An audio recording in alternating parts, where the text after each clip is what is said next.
auditeurs de Radio Matania, je vous salue dans le beau et précieux nom du Seigneur Jésus-Christ. C'est le cœur en fête que j'ai l'honneur d'introduire cette prédication du pasteur Claude Messidibazi qui a pour titre le suivant « On l'appellera le Nazarien ». Et pour texte de référence, celui de l'Évangile de Jésus-Christ, chapitre 2, du verset 13 au verset 23. On l'appellera le Nazarien est une prédication dans le contexte de la fête de Noël. Dans ce contexte, comme celui que nous traversons ou celui que peut traverser tout chrétien, un contexte d'épreuves difficiles, la vie domine toujours avec le Seigneur. Et à Noël, un enfant nous est né. Et la leçon à tirer de cette prédication est la suivante. Dieu est souverain.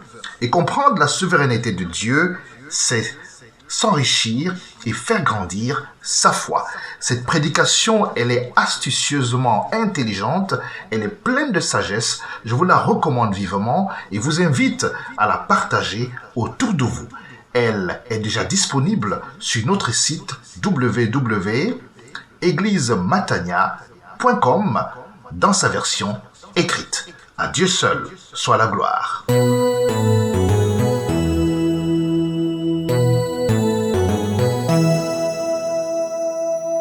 On va ouvrir nos Bibles, s'il vous plaît, dans l'Évangile selon Matthieu.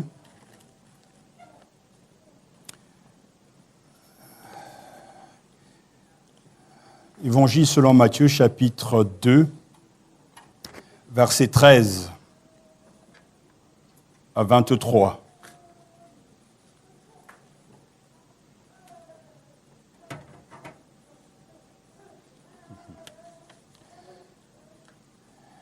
Évangile selon Matthieu, chapitre 2, verset 13.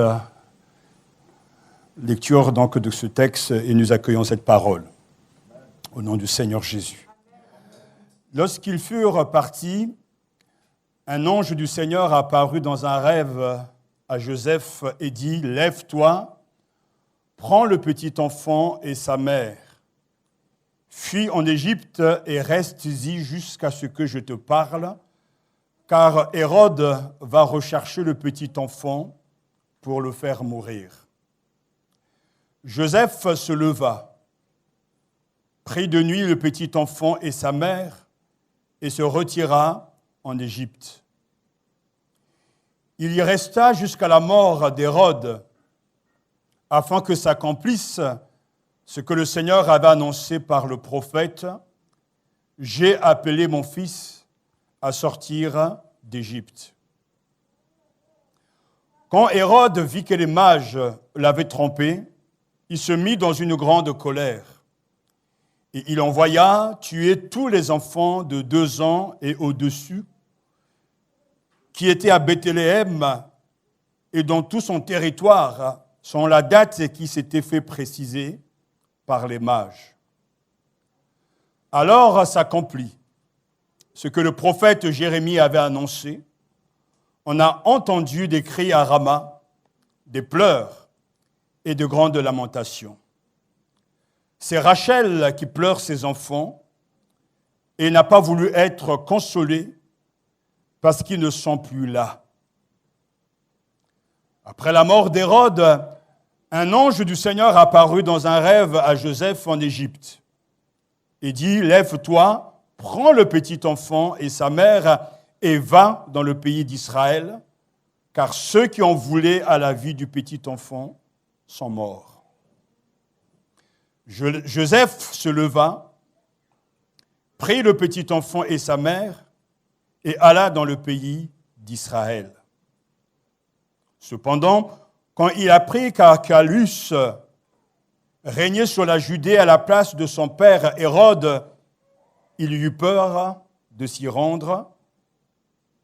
Averti dans un rêve, il se retira dans le territoire de la Galilée et vint habiter dans une ville appelée Nazareth, afin que s'accomplisse ce que les prophètes avaient annoncé. Il sera appelé Nazarien. Amen. Prions le Seigneur.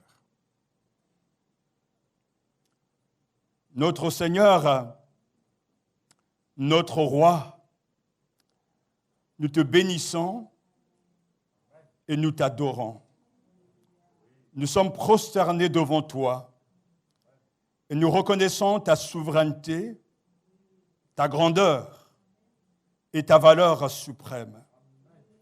Tu es notre Dieu, tu es notre Père, tu es notre Sauveur. Nous te remercions pour la vie que tu nous as donnée. Merci pour un si grand salut. Nous te louons pour le privilège que tu nous as accordé de croire en toi et de devenir enfants de Dieu. Nous te remercions de ce que nos péchés sont pardonnés et de ce que nos noms sont inscrits dans le livre de vie, le livre de victoire des élus, des héritiers et co-héritiers du Christ. Nous te remercions aujourd'hui, car ce jour est un jour de salut. Nous te remercions parce que la lumière a déjà brisé, envahi les ténèbres et a déjà vaincu les ténèbres. Nous te remercions car Christ, notre lumière, brille en Seigneur, en majesté, dans les cieux, sous la terre et sous la terre, car il n'y a aucun autre nom qui a été donné aux hommes pour être sauvé, et quiconque invoquera le nom du Seigneur sera sauvé.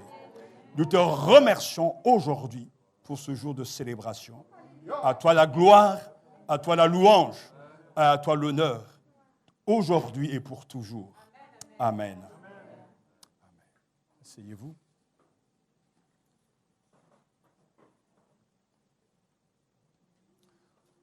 Nous l'avons entendu ce matin, aujourd'hui dans la ville de David, il vous est né un sauveur qui est le Messie, le Seigneur.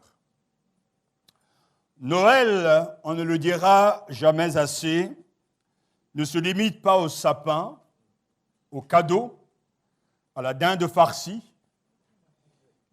Bien sûr, la bûche de Noël, mais aussi au folklore. À Noël, nous ne commémorons pas uniquement une tradition ou un événement historique. Ce que nous commémorons aujourd'hui, c'est l'opportunité, la possibilité d'une nouvelle dans nos vies, la possibilité de la paix, de la joie et de voir une lumière briller dans nos ténèbres. Le peuple qui marchait dans les ténèbres a vu une grande lumière sur ceux qui habitaient dans le pays de l'ombre de la mort, une lumière a brillé. En effet, un enfant nous est né, un fils nous a été donné, et la souveraineté reposera sur son épaule. On l'appellera merveilleux conseiller, Dieu puissant, Père éternel, Prince de la paix. Chantez au Seigneur un chant nouveau. Chantez au Seigneur terre entière. Apportez votre offrande, entrez dans ses parvis, adorez le Seigneur éblouissant de sainteté. Allez dire aux nations, le Seigneur est roi. Le monde ébranlable tient bon, joie au ciel, exulte la terre. Les masses de la mer rugissent, la campagne tout entière est en fête, les arbres de forêt dansent de joie. Car voici, le Seigneur vient. Il vient pour juger la terre. Il jugera le monde avec justice et le peuple selon sa vérité. La parole s'est faite chair et elle a habité parmi nous et nous avons contemplé sa gloire. Alléluia. Malgré la tourmente actuelle, Noël reste Noël. Un temps de célébration, de partage et de joie. Pourtant, frères et sœurs, cette page de l'Évangile nous surprend. Car d'un côté, il est question de ce nouveau-né, de Joseph, des mages d'Hérode, du petit enfant, qui apportera le salut au monde, mais de l'autre côté, le massacre de plusieurs enfants innocents. Le texte nous dit « Et il envoya tuer tous les enfants de 2 ans et au-dessous qui étaient à Bethléem et dans tout son territoire, car Hérode était très en colère. » Quand Hérode vit que les mages l'avaient trompé, il se mit dans une grande colère. Et il envoya tuer tous les enfants de 2 ans et au-dessus qui étaient à Bethléem. C'est un vrai massacre. Alors s'accomplit ce que le prophète Jérémie, notre ami, mon ami, avait annoncé. On a entendu des cris à Rama, des pleurs et de grandes lamentations. C'est Rachel qui pleure, ses enfants, et n'a pas voulu être consolée parce qu'ils ne sont plus là. La cruauté d'Hérode rappelle la tuerie ordonnée autrefois par Pharaon. Exode chapitre 1 et chapitre 2. Encore un non-juif qui s'en prend aux juifs. Et le parallèle est très clair, et le parallèle est vite tiré entre Moïse et Jésus. Moïse qui sera le sauveur en son temps, et Jésus, le sauveur de l'humanité. L'évangéliste ajoute un verset prophétique tiré du livre de Jérémie, chapitre 31, verset 15, dans lequel Rachel, mère des tribus israélites du Nord, pleure ses descendants emmenés en déportation. Frères et sœurs, chers amis, ne donnons pas aux événements le pouvoir de nous rendre fiévreux, tristes et sans espérance. Il y a de l'espérance pour ton avenir, écrit Jérémie, chapitre 31, verset 17. On n'aura pas choisi ce texte pour célébrer Noël, mais je le choisis et le Saint-Esprit l'a voulu, car ce texte fait un lien avec notre actualité. Plus de 60 000 morts du Covid-19 en France. Des milliers d'hommes et de femmes pleurent un être cher. Il y a de la souffrance, il y a des larmes, il y a des cris, il y a des lamentations, mais pourtant, dans ce contexte si particulier, l'espérance est là. La vie domine. Un enfant nous est né. Le sauveur de tous les hommes est venu sur la terre. Jésus devait sauver son peuple de ses péchés. Mais il commence par causer la mort des enfants. L'enfant Jésus est sauvé par la providence. Et ce récit du massacre des enfants de Bethléem nous interpelle sur l'attitude de Dieu dans les événements dans ce monde. Nous devons nous rappeler que notre Dieu est souverain. Que le chrétien affirme avec foi, conviction, que Dieu a créé l'univers avec toutes ses propriétés et ses facultés et qu'il préserve tout ce qu'il a créé, mais aussi qu'en tant que saint, bienveillant, sage et omnipotent, il exerce également sur lui un contrôle souverain. Ce souverain contrôle est appelé providence. La providence est un aspect de la souveraineté de Dieu. Et je l'ai souvent enseigné ici.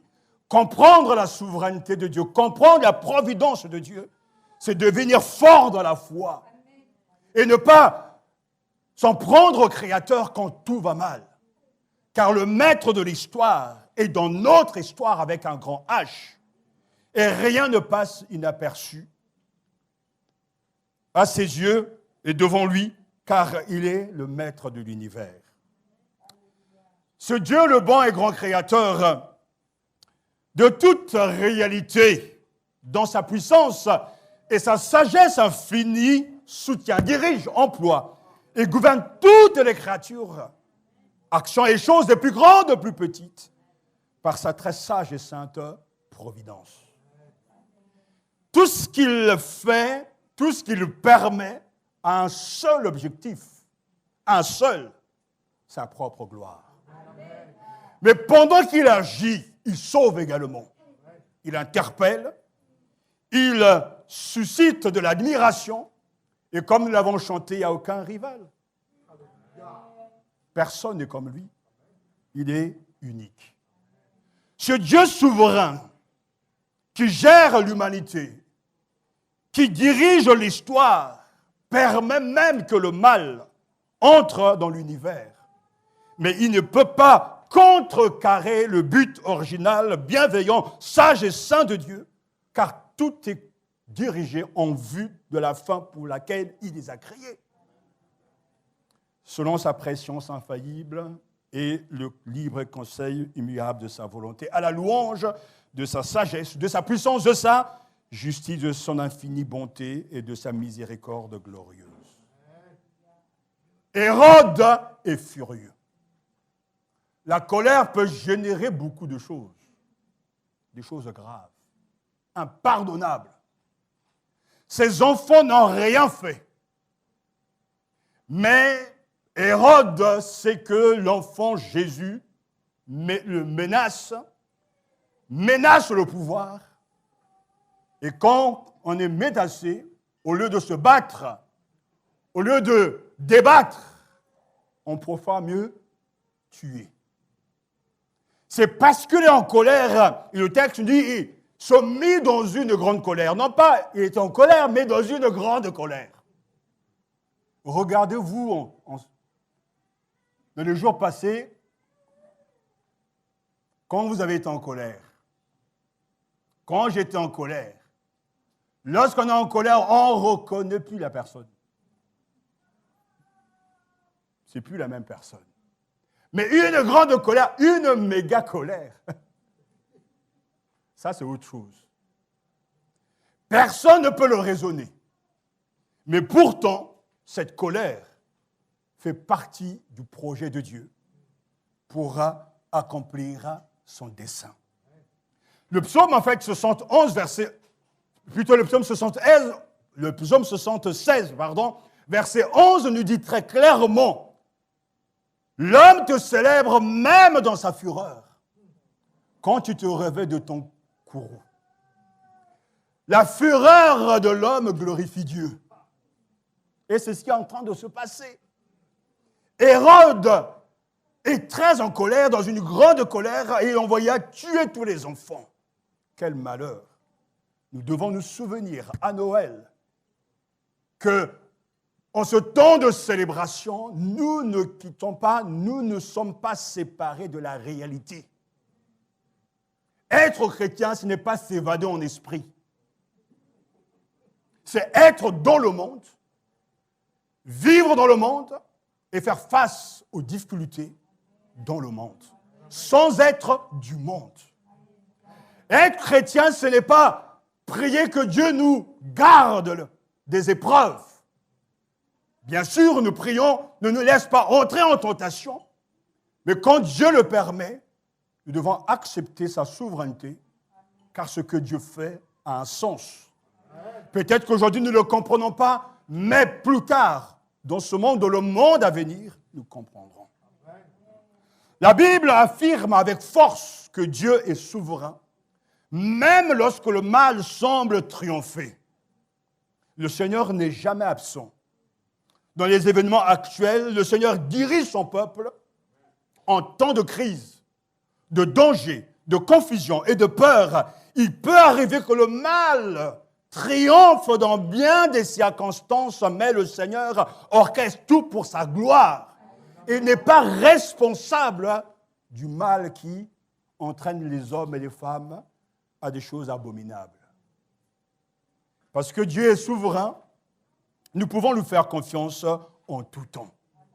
Ses voix ne sont pas nos voix et ses pensées ne sont pas nos pensées, nous dit le prophète Ésaïe. Le ciel est bien plus haut que la terre, de même mes voix sont bien au-dessus de vos voix et mes pensées bien au-dessus de vos pensées. Ésaïe chapitre 55.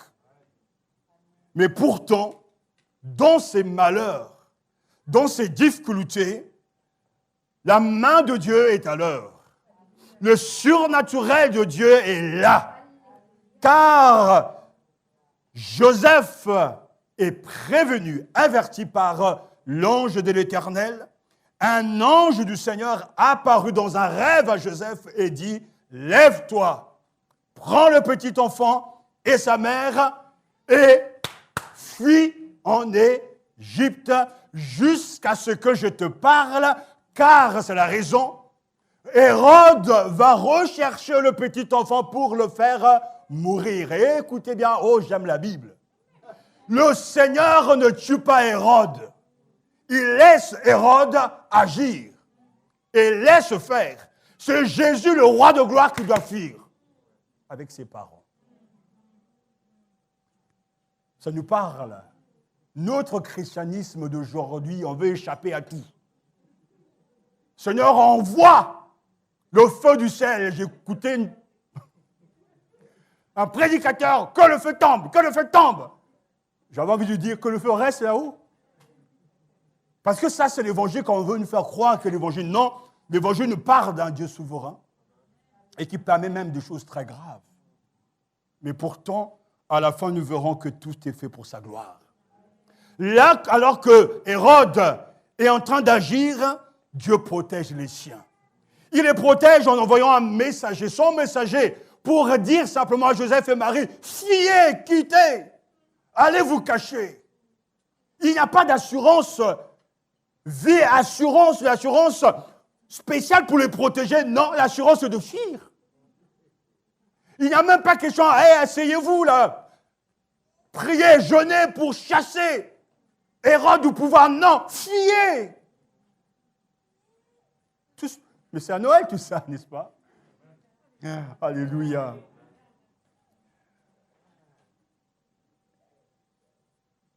Et le texte nous dit que Joseph se leva, partit près de nuit, et le petit enfant et sa mère, et se retira en Égypte. Je vous ai dit que le Seigneur est souverain, que par sa providence, il dirige tout. Et le verset 15 nous dit, il y resta jusqu'à la mort d'Hérode. Ça me parle. Il y a des présidents qu'on a envie de voir partir tout de suite. Ça fait un bout de temps que ça dure, quoi. Amen, n'est-ce pas, frère? Mais pourtant, ils sont toujours là. C'est comme s'ils étaient archi-protégés par Dieu. Alors que des gens meurent, souffrent, ils sont toujours là. Dieu a ses voix, mes frères et sœurs. Et le texte dit, il resta jusqu'à la mort d'Hérode. Il y a un jour pour chacun de partir. Et le Seigneur ne va pas accélérer ce jour même contre son ennemi, car tout atteint un but. Et tout est fait pour sa gloire. Le texte nous dit au verset 15, afin que s'accomplisse, alléluia, ce que le Seigneur avait annoncé par le prophète, j'ai appelé mon fils à sortir d'Égypte. Tout est lié à ça. Ce que Dieu dit doit s'accomplir à la lettre. Et s'il faut bousculer le calendrier, secouer les hommes, permettre un virus de tuer et de paralyser le monde, Dieu dirige l'histoire. Et son peuple est dans le monde. Certains sont contaminés, certains sont morts, mais pourtant Dieu dirige l'histoire. Car ce qu'il a annoncé, ce qu'il lui-même a décidé dès le commencement, doit s'accomplir à la lettre. Ce que Dieu a signé sur moi s'accomplira. Ce que Dieu a signé sur ta vie s'accomplira. Car ce qu'il a courbé, personne ne peut le redresser.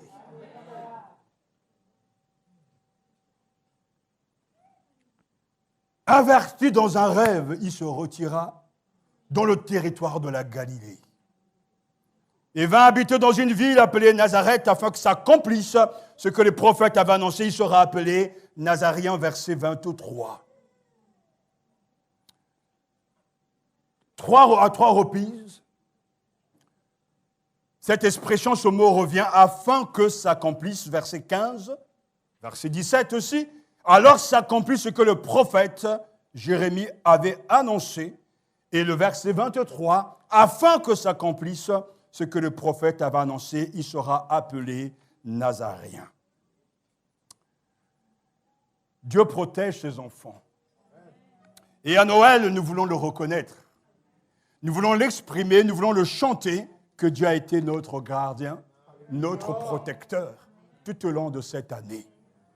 Nous avons traversé et nous traversons encore des situations difficiles qui iront peut-être au-delà de notre imagination. Mais pourtant, Dieu est avec les siens. Dieu est le gardien de nos âmes.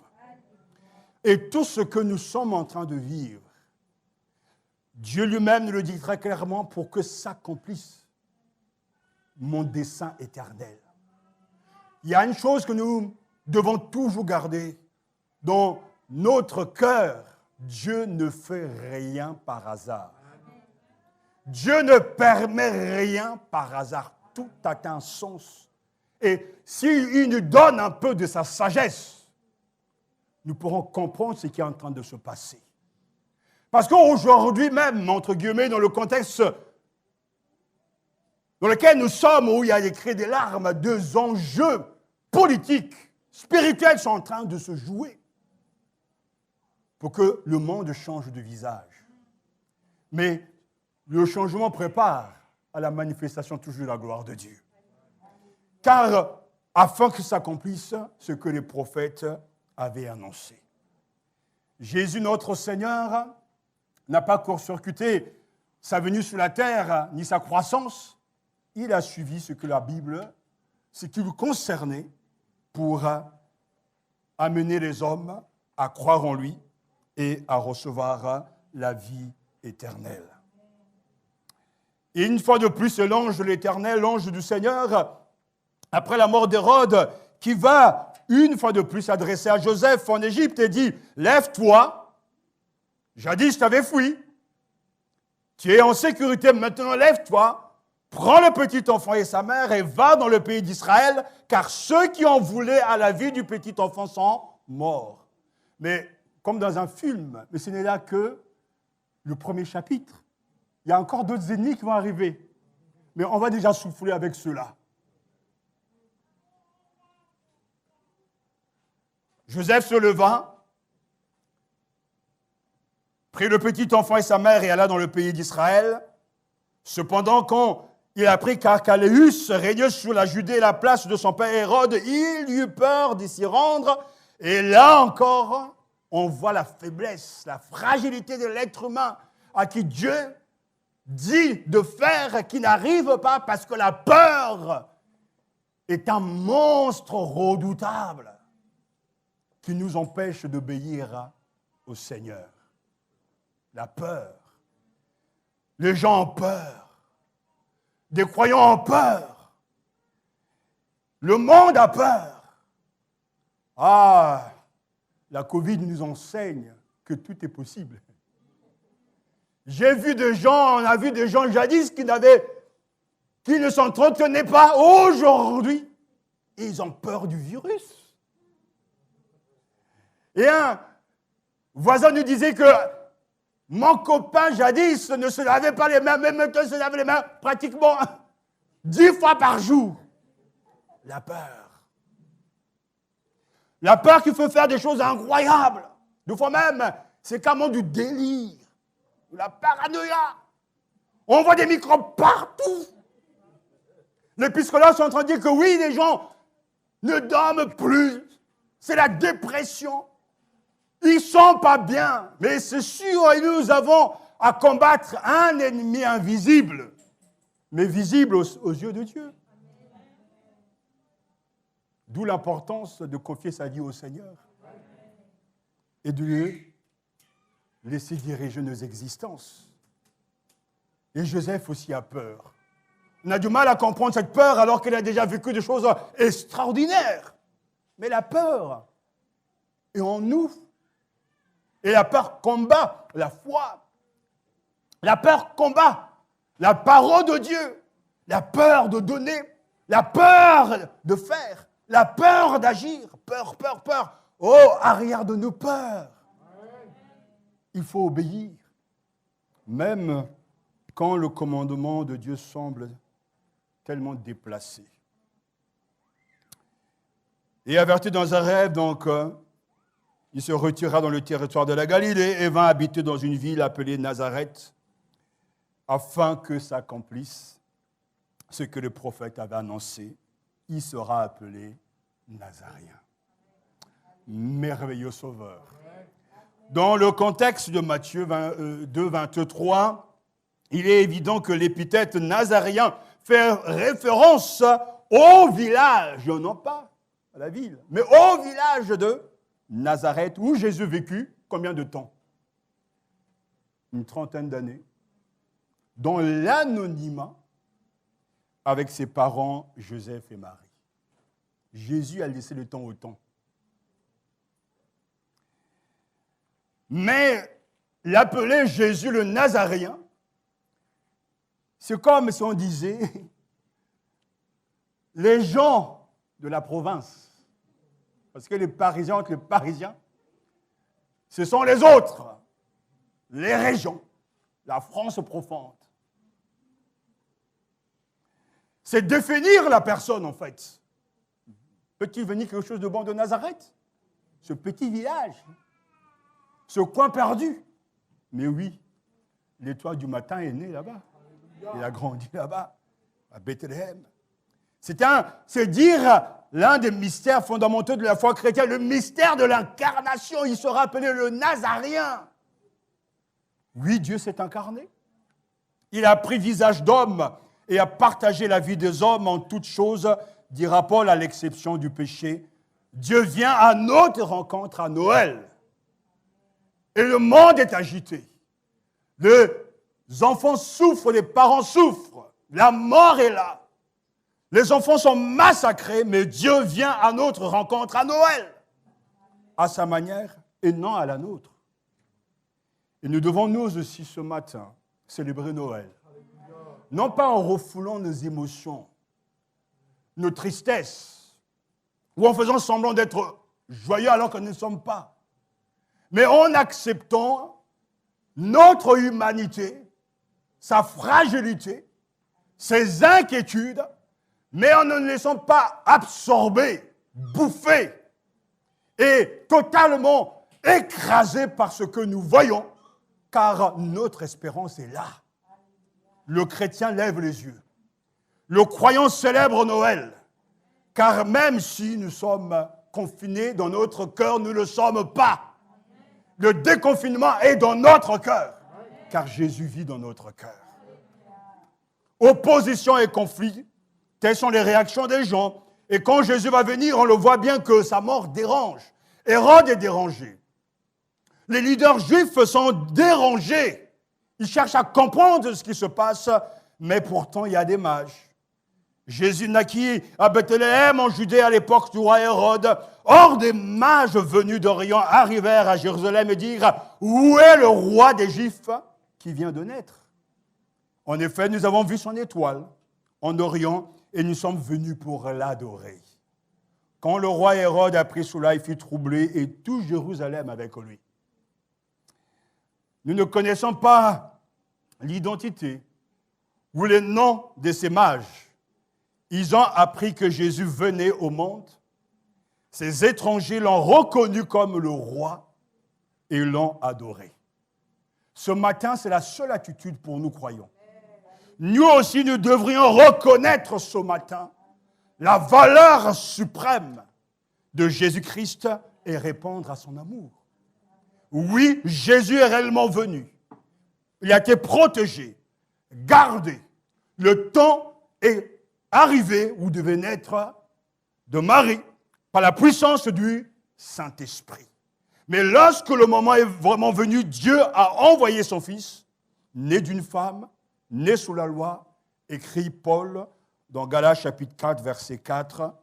Voici comment l'amour de Dieu s'est manifesté envers nous. Dieu a envoyé son Fils unique dans le monde afin que par lui nous ayons la vie. 1 Jean chapitre 4, verset 9. Cette page de l'Écriture est d'actualité, car réellement, il sera appelé le Nazaréen. Quelqu'un qui nous connaît, un Dieu qui nous comprend et un Dieu qui nous bénit, car il nous a visités. C'est le moment que Dieu a choisi pour se révéler. Et je bénis Dieu ce matin, parce qu'en venant dans sa présence, on est venu comme on est. Et on n'a pas peur de cacher ses sentiments, de lui apporter nos interrogations, de lui apporter notre futur. Mais pourtant, il n'est pas question de se laisser distraire, de se laisser voler sa joie à cause ou en raison de ce que nous ne savons pas. Et comme je l'ai dit tout à l'heure, ne donnons pas aux événements le pouvoir de nous rendre tristes, fiévreux et sans espérance. Il y a de l'espérance pour ton avenir. Aujourd'hui, dans la vie de David, il vous est né un sauveur, qui est le Messie, le Seigneur. Tout est dit. Voici Noël. Voilà pourquoi nous célébrons Noël. Pourquoi nous chantons? Parce que cette lumière a brillé en nous et a fait que nous devenions enfants de Dieu. Et ce matin, que Dieu te donne le plus beau des cadeaux, le Christ, le Sauveur, qui va illuminer ta vie chaque jour, semaine après semaine, mois après mois, année après année. Jésus qui est si grand. Que ce matin, il y ait cette prise de conscience de la valeur suprême d'un tel Sauveur, dont les conditions de sa venue ont été difficiles, mais il a vaincu. Et nous voulons le célébrer encore ce matin. Nous sommes venus pour l'adorer. Ils furent remplis d'une très grande joie en le voyant. Ainsi, ils entrèrent dans la maison et virent l'enfant avec sa mère, Marie. Ils se mirent à genoux et adorèrent l'enfant. Puis ils ouvrirent leurs bagages et lui offrirent des cadeaux de l'or, de l'encens et de la myrrhe. Et après, ils sont repartis tout joyeux.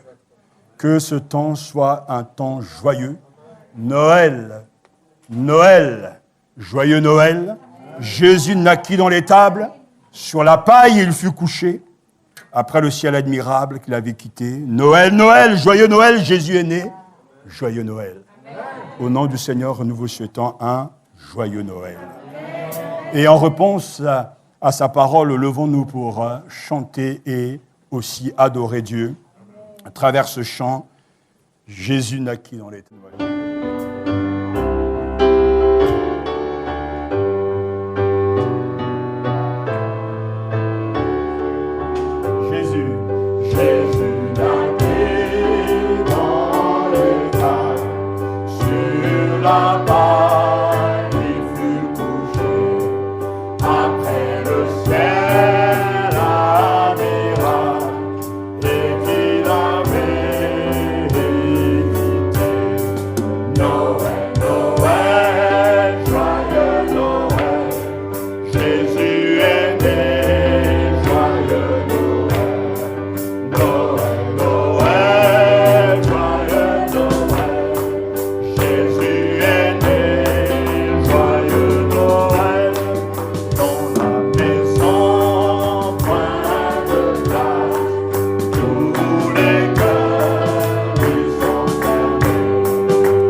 personnes adorent le Seigneur. Nom de tous. C'est vrai, Seigneur. Toi qui es le roi de gloire. Tu as quitté ton palais pour venir sur terre, devenir l'esclave de l'humanité, le serviteur de l'humanité. Quelle humilité! Quel roi va vouloir naître dans une étable? Même ton Père, Dieu le Tout-Puissant, t'a laissé fuir avec tes parents pour aller en Égypte, alors qu'il pouvait tuer Hérode, reprendre sa vie et te laisser là où tu étais. Nous admirons, Seigneur Jésus, ta simplicité. Amen. Seigneur Jésus-Christ, nous bénissons ta grandeur. Amen. Nous bénissons ta bonté ce matin. Amen. Car là où il y a l'obscurité, tu as emmené la lumière. Amen. Là où il y a la haine, tu as emmené la paix, Amen. l'amour. Seigneur Jésus-Christ, nous bénissons ton nom ce matin, car réellement, tu es la lumière du monde, la lumière qui donne la vie, la lumière qui ressuscite les morts spirituels, qui redonne la vue aux aveugles spirituels que nous étions. Et ce matin, nous célébrons ton nom, nous célébrons ta grandeur, nous célébrons ta puissance et ta naissance. Alléluia! Gloire à toi, Jésus! Alléluia! Gloire à toi. Alléluia. Nous t'adorons, Jésus. Nous t'adorons, le roi des rois. Nous te bénissons pour tout ce que représente ton incarnation pour nous, Seigneur Jésus. C'est vrai, le monde peut être triste en ces moments, mais nous avons cette joie de savoir que tu as accepté de prendre la condition humaine et nous célébrons cette incarnation.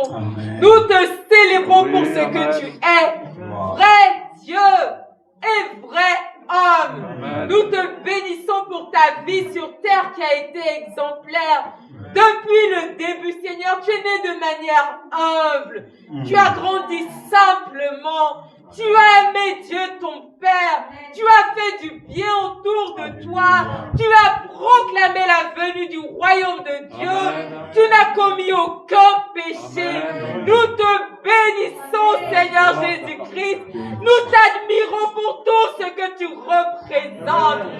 Seigneur Jésus-Christ, reçois nos hommages. Comme les mages qui t'ont apporté cet encens, cette myrrhe, reçois nos hommages, Jésus, vrai Dieu, vrai homme, notre Seigneur, notre Sauveur. Sois glorifié, sois adoré, sois élevé au plus haut des cieux. Amen, amen. Nous sommes tous prosternés et nous reconnaissons que tu es le sauveur de tous les hommes. Notre séjour sur cette terre ne nous donnera jamais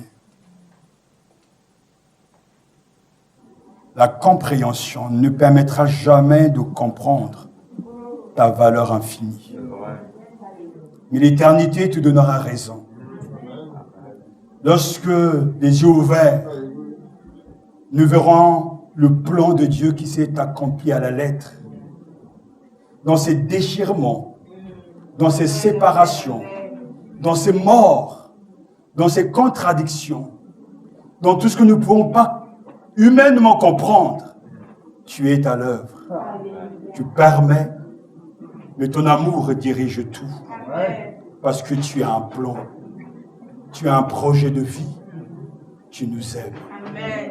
Seigneur, nous te louons parce que tu es unique. Amen. Ce que tu fais est remarquable. Amen. Et nous te prions qu'en cette journée, tu donnes aux croyants de réaliser la valeur suprême de Jésus. De savoir que notre plus grand bijou, notre plus grand don, le plus beau des cadeaux, c'est le Christ, le Seigneur, Emmanuel, Dieu avec nous.